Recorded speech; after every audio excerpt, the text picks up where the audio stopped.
Assalamualaikum warahmatullahi wabarakatuh. Kami dari kelompok 6 akan mempresentasikan hasil kerja kelompok kami mengenai riset operasi metode Simplex. Kelompok kami sendiri terdiri dari 2 orang. Yang pertama, Irma Wardani dengan NIM 21181011032 dan Rifa Ergiana Dewi Utami dengan NIM 21181011085 dengan mata kuliah riset operasi yang diampu oleh Bapak Abdul Rizky, SSI, MSI.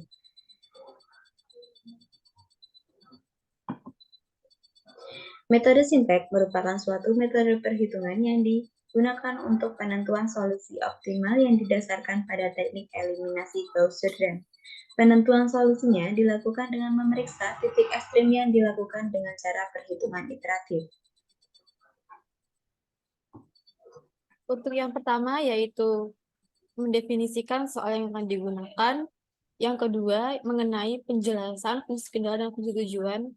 Dan yang ketiga itu metode penyelesaian solusi. Dan yang keempat kesimpulan hasil yang didapatkan.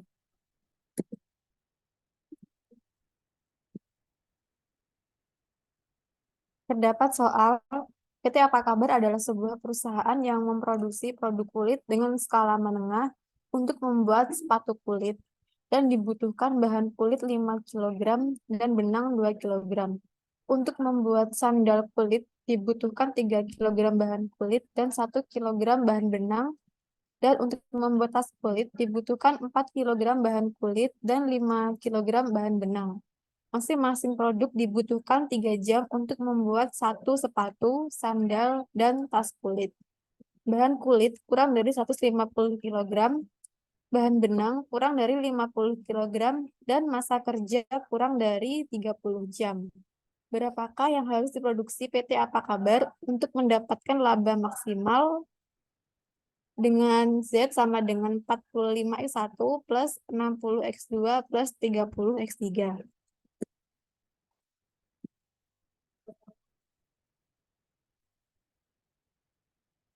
Selanjutnya yaitu ada fungsi tujuannya.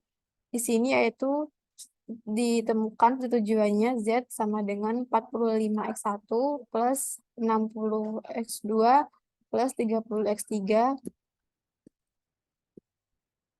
Fungsi kendalanya yaitu 5X1 plus 3X2 plus 4X3 kurang dari sama dengan 150.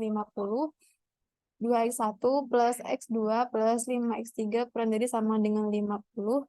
3X1 plus 3X2 plus 3X3 kurang dari sama dengan 30.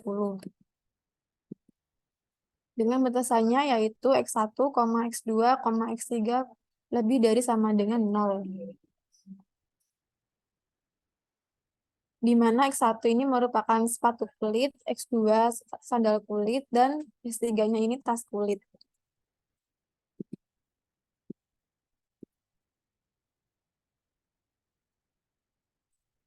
Selanjutnya yaitu bentuk standar. Dalam penyelesaiannya, kita ubah ke bentuk standar terlebih dahulu. Dan ada beberapa hal yang harus diperhatikan dalam membuat bentuk baku atau bentuk standar. Yang pertama yaitu fungsi kendala dengan pertidaksamaan kurang dari sama dengan dalam bentuk umum diubah menjadi persamaan sama dengan menambahkan satu variabel slack. Yang kedua yaitu fungsi kendala dengan pertidaksamaan lebih dari sama dengan dalam bentuk umum diubah menjadi persamaan sama dengan mengurangkan satu variabel surplus. Dan yang ketiga yaitu fungsi kendala dengan persamaan dalam bentuk umum ditambahkan satu artificial variable atau variabel buatan. Dalam kasus soal ini, karena maksimasi, maka pertidaksamaan berupa kurang dari sama dengan, sehingga menggunakan penambahan variabel slack, sehingga fungsi kendala dan tujuan diubah menjadi 5X1 plus 3X2 plus 4X3 plus S1 sama dengan 150, 2X1 plus X2 plus 5X3 plus S2 sama dengan 50, 3X1 plus 3X2 plus 3X3 plus X3 sama dengan 30, Z sama dengan 45X1 plus 60X2 plus 3X3 plus 0S1 plus 0S2 plus 0S3. X1, X2, X3, S1, S2, S3 lebih dari sama dengan 0.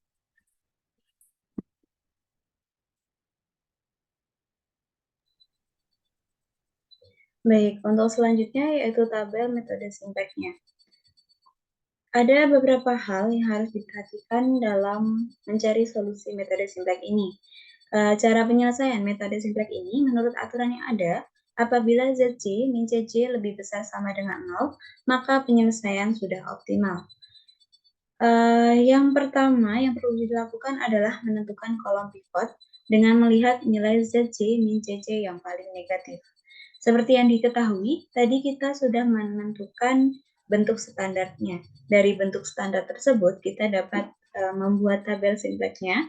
Di sini nilai CJ itu sama dengan koefisien dari setiap variabel yang ada di variabel Z. Di sini 45 untuk variabel X1, 60 koefisien variabel X2, dan 30 variabel X3, dan 0 untuk setiap variabel S1, S2, dan S3.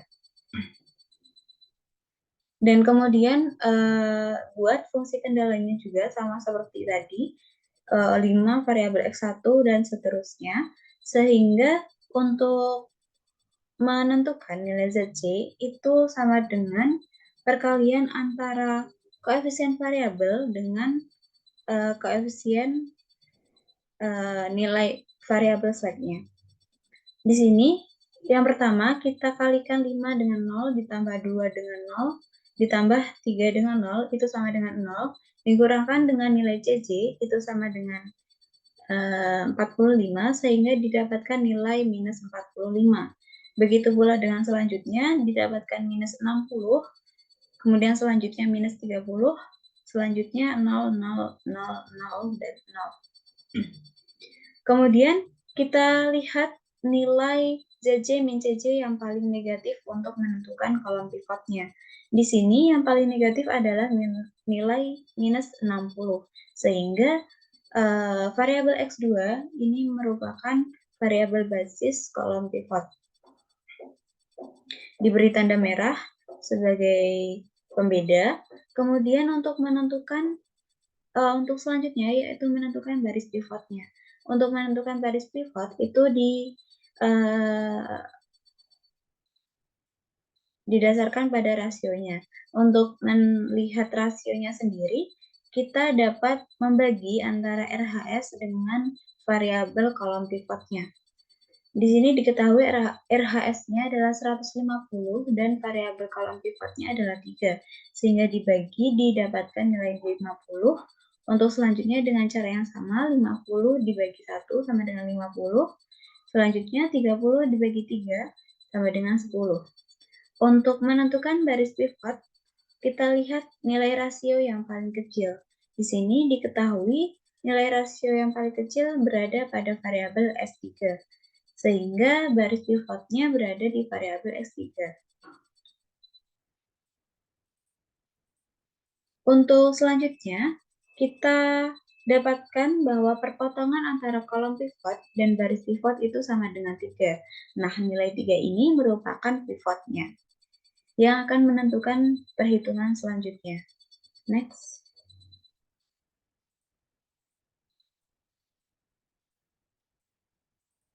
Untuk baris baru yang dihitung dengan membagi baris pivot dengan pivot itu sendiri, yaitu di basis S3-nya. Jadi, karena nilai pivotnya adalah 3, maka di baris pivotnya setiap variabel dibagi dengan 3, sehingga didapatkan nilai 1, 1, 1, 0, 0, sepertiga, dan 10.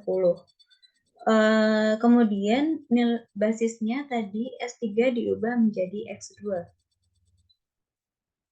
Untuk variabel S1 dan S2 di baris yang lain, itu cara menentukannya yaitu dengan cara baris lama dikurangi angka kolom pivot dibagi pivot dikali dengan baris kuncinya, sehingga didapatkan nilai-nilai berikut. Dengan cara yang sama juga, kita tentukan nilai ZC min CJ untuk melihat apakah solusi sudah optimal. Dari nilai tersebut didapatkan di tabel pertama, 2 dikali 0 ditambah 1 dikali 0 ditambah 1 dikali 60 sama dengan 60 dikurangi dengan nilai CJ-nya yaitu 45 sehingga didapatkan 15. Untuk cara yang sama, untuk tabel selanjutnya yaitu 0, 30, 0, 0, 20, 600 untuk RHS-nya. Nah, di sini kita kembali lagi pada aturan yang ada tadi bahwa nilai ZJ min CJ itu harus lebih besar sama dengan 0 untuk mendapatkan penyelesaian yang optimal. Jika dilihat dari tabel, dari nilai ZC min CJ itu sudah tidak ada nilai yang negatif. Sehingga di tabel pertama ini, kita sudah menemukan nilai yang optimal. Next. Dari hasil tersebut, kita dapatkan kesimpulan bahwa diperoleh Z maksimumnya adalah 600. Solusi optimalnya, X1 itu sama dengan 40, X2 sama dengan 10, dan X3 sama dengan 120, dengan nilai Z sama dengan 600. Artinya, untuk mendapatkan keuntungan maksimum sebesar 600, maka perusahaan PT AK Kabar sebaiknya menghasilkan produk sepatu kulit 40 unit, kemudian sandal kulit 10 unit, dan tas kulit 120 unit.